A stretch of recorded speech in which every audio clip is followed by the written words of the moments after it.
Hello అండి. Welcome to our channel ముద్దపప్పు ఆవకాయ్. ఇవాళ మన రెసిపీ వచ్చేసి పండు మిరపకాయ చింతకాయ పచ్చడి. ఇప్పుడు కార్తీక మాసంలో బాగా వస్తాయండి పండు మిరపకాయలు, చింతకాయలు మనకు బాగా దొరుకుతాయి కదా.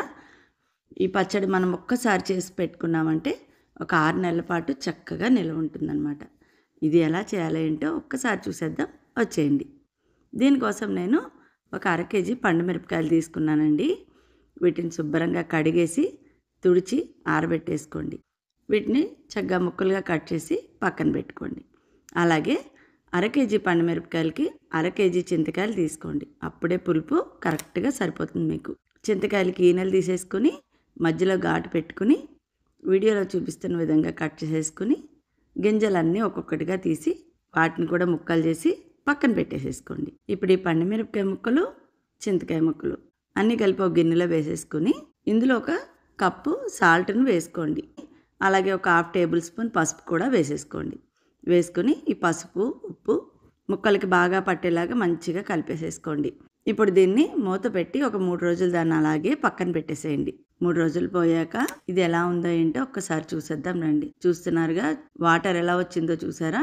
ఇప్పుడు దాన్ని మిక్సీ జార్లో వేసేసుకుని చక్కగా మిక్సీ పట్టేసుకోండి. మరీ మెత్తగా పట్టకండి, పచ్చడికి మెత్తగా ఉంటే బాగోదు కాబట్టి కొంచెం బరకగా పట్టుకోండి. దీని అంతటిని ఒక గిన్నెలోకి తీసేసి పక్కన పెట్టుకోండి. ఇందులో ఒక పెద్ద టేబుల్ స్పూన్తో మెంతి పొడి వేయండి. ఈ మెంతి పొడి ఏం పెద్ద కష్టం కాదండి. ఒక 4 చెంచాలు మెంతులు తీసుకుని దోరగా వేయించుకుని పౌడర్ కొట్టి పక్కన పెట్టుకోండి. దాన్ని ఒక పెద్ద టేబుల్ స్పూన్ ఇందులో వేసేసేయండి. ఈ మెంతి పొడి వేయడం వల్లే ఈ పచ్చడికి బాగా టేస్ట్ వస్తుందన్నమాట. ఇప్పుడు పొయ్యి మీద కడాయి పెట్టుకుని ఆయిల్ పెట్టుకోండి. ఒక పెద్ద కప్పుడు ఆయిల్ అయితే వేసుకోండి. ఆయిల్ ఎక్కువ ఉంటేనే పచ్చడి పాడవకుండా నిల్వ ఉంటుంది. ఆయిల్ కాగాక ఇందులో కొంచెం ఆవాలు వేసేసుకుని అవి కొంచెం బాగా చిటపట్లాడాక ఇంగువ కూడా ఒక 1/2 టేబుల్ స్పూన్ ఇంగువ వేసుకోండి. ఇంగువతో బాగుంటుందండి. చాలామంది వెల్లుల్లిపాయలు కూడా వేసుకుంటారు. కావాలంటే అలా వేసుకోవచ్చు, లేదంటే ఇలా కూడా వేసుకోవచ్చు. ఇప్పుడు ఆ కాగిన నూనెని కొంచెం చల్లారాక ఇందులో వేసేసేయండి. మరీ వేడివేడిది వేయకుండా కొంచెం చల్లారగానే ఇందులో వేసేసేయండి. వేసి శుభ్రంగా కలిపేసేసుకోండి.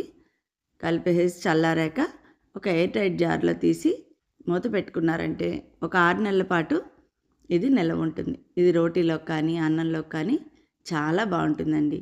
ఈ రెసిపీ కనుక మీకు నచ్చితే లైక్ చేయండి, షేర్ చేయండి, సబ్స్క్రైబ్ చేయండి.